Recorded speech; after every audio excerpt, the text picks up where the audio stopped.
الحمدللہ رب العالمین الصلاۃ والسلام علی رسولہ الکریم وعلی آلہ وصحبہ اجمعین الی یوم الدین اما بعد قال اللہ تعالی فی کتاب الکریم والفرقان الحکیم اعوذ باللہ من الشیطان الرجیم بسم اللہ الرحمن الرحیم وَلَقَدْ يَسَّرْنَا الْقُرْآنَ لِلذِّكْرِ فَهَلْ مِن مُدَّكِرٍ آمنت باللہ صدق اللہ العظیم۔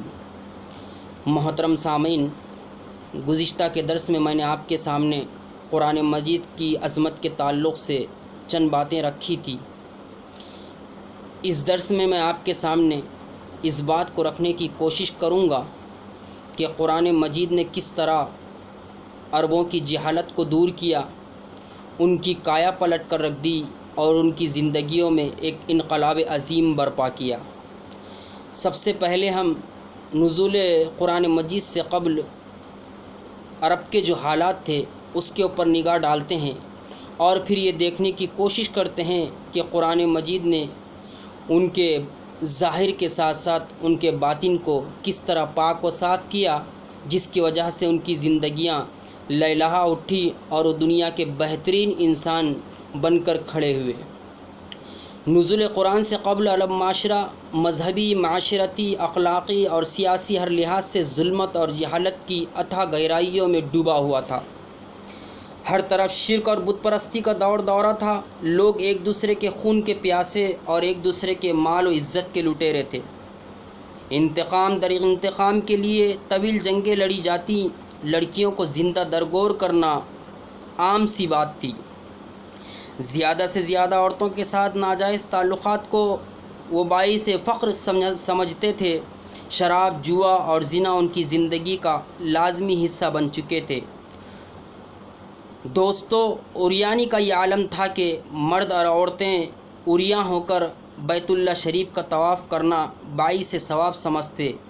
مسکینوں، محتاجوں، بیواؤں اور یتیموں کا کوئی پرسان حال نہ تھا۔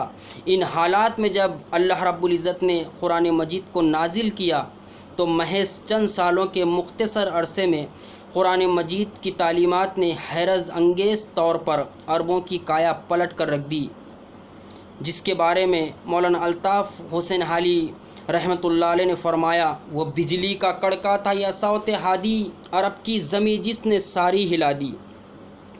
جو لوگ اپنی بیٹیوں کو زندہ درگور کرنا معمول کی بات سمجھتے تھے، وہ خود رسول اکرم صلی اللہ علیہ وسلم کی خدمت میں حاضر ہو کر اعتراف جرم کرتے اور اپنے کیے پر آنسو بہاتے۔ ایک شخص اللہ کے رسول صلی اللہ علیہ وسلم کی خدمت میں حاضر ہوا اور کہنے لگا، اے اللہ کے رسول صلی اللہ علیہ وسلم، میری ایک بہت ہی پیاری بیٹی تھی جو مجھ سے بہت مانوس تھی۔ میں اسے بلاتا، وہ دوڑی دوڑی میرے پاس آتی۔ ایک روز میں نے اسے بلایا اور اپنے ساتھ لے کر چل پڑا۔ راستے میں ایک کنواں آیا تو میں نے اسے اس میں دھکا دے دیا۔ اس کی آخری آواز جو میرے کانوں میں پڑی وہ یہ تھی، اے اللہ کے رسول صلی اللہ علیہ وسلم، ہائے ابا، ہائے ابا۔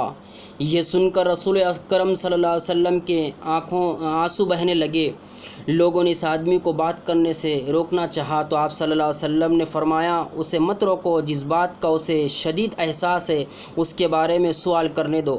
واقعہ سننے کے بعد آپ صلی اللہ علیہ وسلم نے ارشاد فرمایا، جاہلیت میں جو کچھ ہو گیا اللہ تعالیٰ نے اسے معاف فرما دیا، اب نئے سرے سے زندگی کی ابتدا کرو۔ یہ دارمی کی روایت ہے۔ اس واقعے سے اس بات کا پتہ چلتا ہے کہ قرآن مجید نے ان کی زندگیوں کو کس طرح تبدیل کیا کہ وہ خود اللہ کے رسول صلی اللہ علیہ وسلم کے پاس آ کر اپنے گناہ کا اعتراف کرتے تھے اور اپنے گناہوں کو معاف کرانے کی اللہ سے توبہ اور استغفار کیا کرتے تھے۔ پھر ہم آگے بڑھتے ہیں۔ وہ لوگ جو مال و دولت کے لیے ڈاکے ڈالتے اور لوٹ مار کرتے تھے، قرآنی تعلیمات نے انہیں دنیا کے مال و دولت سے اس قدر بے نیاز کر دیا کہ مال و دولت سے زیادہ ان کے نزدیک حقیر کوئی چیز نہ تھی۔ ایک روز حضرت ابو طلحہ رضی اللہ تعالیٰ نے اپنے گھر تشریف لائے۔ چہرے سے پریشانی کے آثار ظاہر ہو رہے تھے۔ بیوی نے وجہ پوچھی تو فرمایا، میرے پاس کچھ مال جمع ہو گیا ہے، اس لیے پریشان ہوں۔ بیوی نے کہا، اس میں پریشان ہونے کی کیا بات ہے؟ میاں بیوی نے مشورہ کر کے لوگوں کو بلایا اور حضرت ابو طلحہ رضی اللہ تعالیٰ عنہ نے جمع شدہ 4 لاکھ درہم لوگوں میں تقسیم کرا دیے۔ یہ طبرانی کی روایت ہے۔ اس روایت سے پتہ چلتا ہے کہ قرآن مجید کی تعلیمات نے کس طرح ان کے دلوں سے مال کی محبت کو دور کر کے اللہ کی محبت، اس کے دین کی محبت، اس کے نبی کی محبت اور اللہ کے بندوں کی محبت ان کے دلوں میں پیدا فرمائی۔ پھر وہ لوگ جو دن رات شراب پانی کی طرح بہاتے تھے، جب حرمت شراب کا حکم نازل ہوا، سورۃ المائدہ آیت نمبر 90، تو صحابہ کرام رضوان اللہ علیہم اجمعین اس طرح شراب سے الگ تھلگ ہو گئے جیسے شراب کو جانتے نہیں۔ حضرت بریدہ رضی اللہ تعالیٰ عنہ کے والد کہتے ہیں، ہم ایک ٹیلے پر بیٹھ کر شراب پی رہے تھے۔ میں کسی کام سے رسول اکرم صلی اللہ علیہ وسلم کی خدمت میں حاضر ہوا تو اسی وقت حرمت کی آیت نازل ہوئی۔ میں نے فوراً واپس آ کر اپنے ساتھیوں کو آیت سنائی۔ ہم میں سے بعض شراب پی چکے تھے، بعض نے پیالے منہ سے لگا رکھے تھے، بعض کے ہاتھوں میں پیالے پکڑے ہوئے تھے۔ میری آواز سنتے ہی سب نے شراب کے پیالے زمین پر بہا دیے، اور جب آیت کا آخری حصہ فَهَلْ أَنْتُمْ مُنْتَهُونَ یعنی کیا تم شراب پینے اور جوا کھیلنے سے باز آتے ہو، تو سب لوگوں نے بیک وقت آواز میں جواب دیا، یعنی اے ہمارے رب، ہم باز آ گئے۔ اس کو علامہ ابن کثیر رحمۃ اللہ علیہ نے اپنی تفسیر ابن کثیر میں بیان فرمایا ہے۔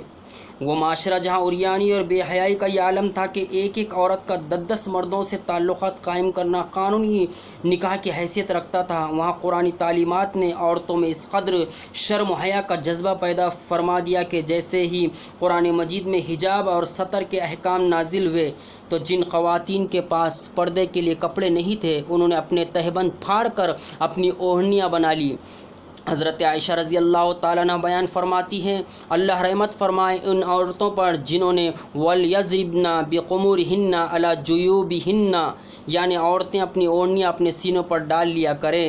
سورۃ النور آیت نمبر 31 نازل ہوتے ہی اپنے تہبند پھاڑ کر اوڑھنیاں بنا لی۔ یہ بخاری شریف کی روایت ہے۔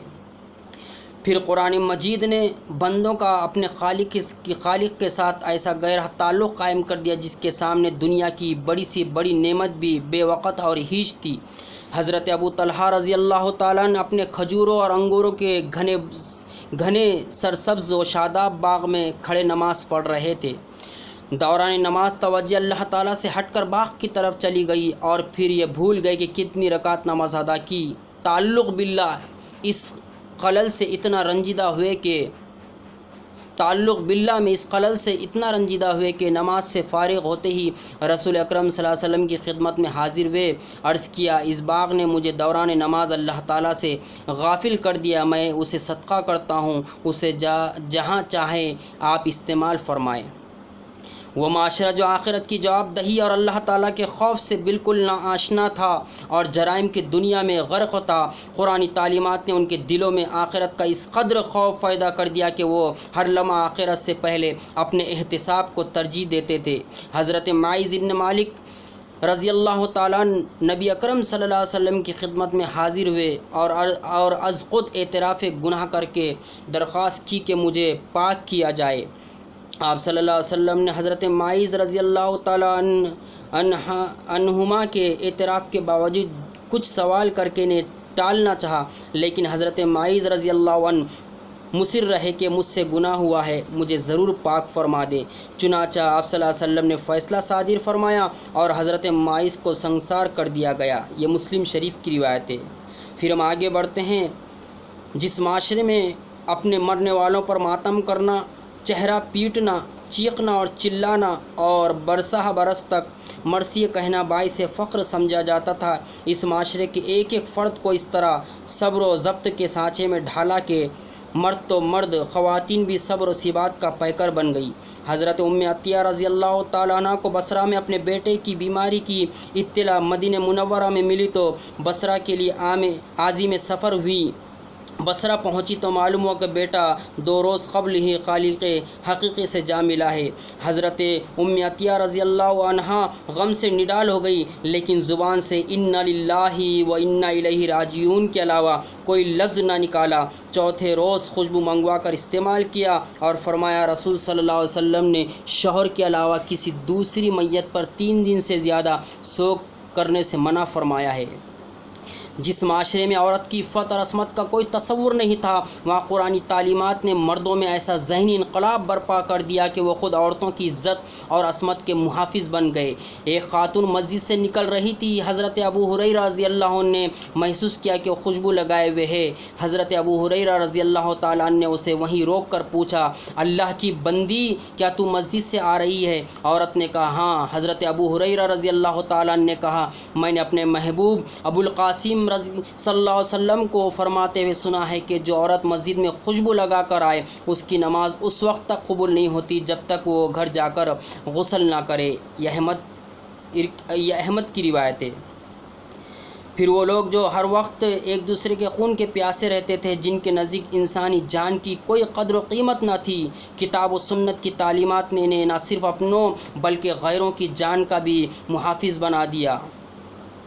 کچھ لوگ کہتے ہیں کہ اسلام دہشت گرد دین ہے، لیکن قرآنی تعلیمات کی وجہ سے انسانوں میں جو تبدیلی رونما ہوئی، اس سے آپ کو پتہ چلے گا کہ اسلام دہشت گرد دین نہیں بلکہ اسلام تو محافظ دین ہے، انسانوں کی حفاظت کرنے والا دین ہے۔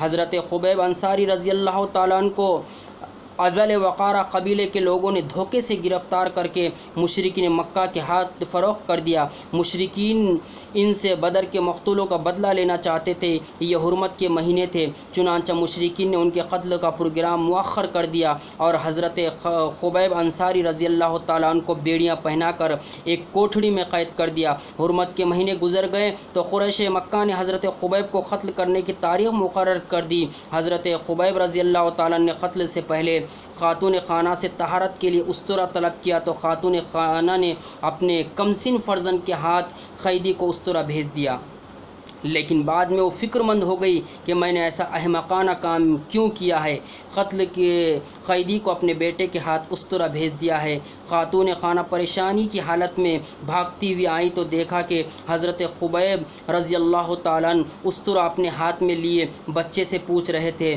بیٹا کیا تیری ماں کو تیرے ہاتھ استرا بھیجتے ہوئے مجھ سے خوف نہیں آیا؟ خاتون خانہ نے فوراً اسی اضطرابی کیفیت میں کہا، اے خبیب، میں نے یہ بچہ تیرے پاس اللہ کی امان میں بھیجا ہے۔ حضرت خبیب رضی اللہ تعالیٰ عنہ بچے کی والدہ کی گھبراہٹ کو بھانپ گئے، فرمانے لگے، فکر نہ کرو، میں اس بچے کو قتل نہیں کروں گا، ہمارے دین میں ظلم اور عہد شکنی جائز نہیں۔ جس شخص کو اگلے روز ظلماً قتل ہونا تھا، خود اس نے کسی کو ظلماً قتل کرنا گوارا نہیں کیا۔ دوستو، یہ ہے قرآن مجید کی تعلیمات جس کے ذریعے سے عربوں کی کایا پلٹی اور ان کی زندگی میں ایک انقلاب عظیم برپا ہوا۔ میں آپ سے ایک سوال کرتا ہوں، کیا قرآن مجید ہماری زندگیوں کو نہیں بدل سکتا؟ کچھ احمق اور بیوقوف لوگ ہیں جو کہتے ہیں کہ قرآن مجید سب کے سمجھنے کی چیز نہیں ہے، سب کے سمجھنے کی کتاب نہیں ہے، حالانکہ قرآن مجید میں اللہ رب العزت نے ایک آیت کو 4 بار دہرا کر یہ بتایا اور سمجھایا ہے کہ قرآن مجید کو اللہ رب العزت نے سمجھنے کے لیے ہی نازل فرمایا۔ اللہ تعالیٰ ارشاد فرماتا ہے، وَلَقَدْ يَسَّرْنَا الْقُرْآنَ لِلذِّكْرِ فَهَلْ مِن مُدَّكِرٍ، اور تحقیق کہ ہم نے اس قرآن کو سمجھنے کے لیے آسان کر دیا ہے، تو کوئی ہے اس کتاب کو سمجھنے والا؟ جس رب نے اس کتاب کو نازل کیا وہ رب کہہ رہا ہے کہ ہم نے اس کو سمجھنے کے لیے آسان کر دیا ہے، اور جس نبی پر اس قرآن کو نازل کیا گیا اس کو حکم دیا گیا کہ خود بھی آپ اس کو سمجھے اور دوسروں کو بھی سمجھائے۔ پھر یہ بیچ میں کون پیدا ہو گئے جو کہتے ہیں کہ قرآن مجید سب کے سمجھنے کی چیز نہیں ہے؟ قرآن مجید کو اللہ تعالیٰ نے سمجھنے کے لحاظ سے آسان قرار دیا ہے، تو ہم اس قرآن مجید کو پڑھیں، سمجھیں اور اس کے مطابق زندگی گزاریں اور اپنی زندگیوں میں اسی طرح ایک انقلاب عظیم برپا کریں جس طرح عربوں نے اپنی زندگیوں کو اس قرآن کو پڑھ کر اپنی زندگیوں میں تبدیلی پیدا کی تھی۔ اللہ تعالیٰ سے دعا ہے کہ اللہ تعالیٰ ہمیں اس قرآن مجید کو پڑھنے، سمجھنے، اس پر عمل پیرا ہونے اور اس کو دوسروں تک پہنچانے کی توفیق عطا فرمائے، اور اس قرآن مجید سے اپنی زندگی کا مقصد جان کر اس کو پورا کرنے کی توفیق عطا فرمائے۔ وما علینا الا البلاغ، والسلام علیکم ورحمۃ اللہ وبرکاتہ۔